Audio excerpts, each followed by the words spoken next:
রাত তখন গভীর, চারদিকে নিস্তব্ধতা। গ্রামের শেষ প্রান্তে একটা পুরনো জরাজীর্ণ বাড়ি, যেটা সবাই এড়িয়ে চলে। শোনা যায় এই বাড়িতে যারা রাত কাটিয়েছে তারা আর ফিরে আসেনি।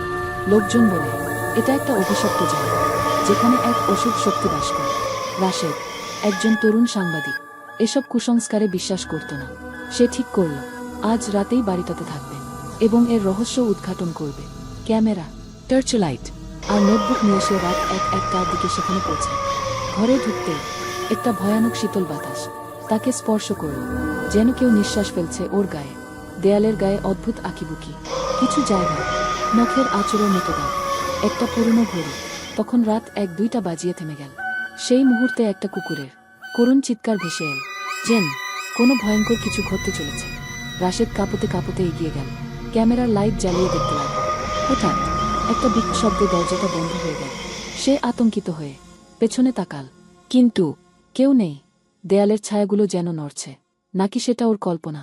হঠাৎ আয়নার দিকে তাকিয়ে রাশেদের শরীর জমে গেল। আয়নায় ওর প্রতিচ্ছবির পাশে আরেকটা নারী, যার চোখ দুটো কালো, গর্তের মতো ফাঁকা, মুখ বাঁকা আর সারা শরীরে পচা মাংসের ছোপ।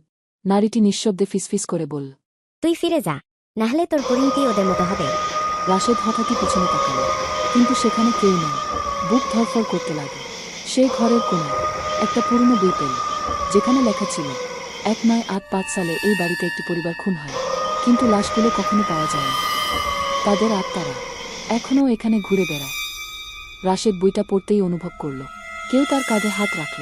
সে আতঙ্কে পেছনে তাকিয়ে দেখল একটা কালো ছায়া তার দিকে এগিয়ে আসছে। সে চিৎকার করে উঠল, কিন্তু তার গলা দিয়ে কোনো শব্দ বের হলো না।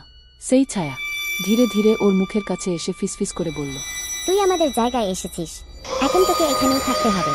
পরদিন সকালে গ্রামের লোকজন বাড়ির দরজা ভেঙে ভেতরে ঢুকল। ঘরের মেঝেতে রাশেদের ক্যামেরা আর নোটবুক পড়ে আছে, কিন্তু সে নেই। দেয়ালে লাল রঙে লেখা, আমি ফিরে আসবো। লোকজন আর কখনোই রাশেদকে খুঁজে পেল না, কিন্তু মাঝে মাঝে গভীর রাতে কেউ কেউ সেই বাড়ি থেকে করুণ আর্তনাদ শুনতে পায়।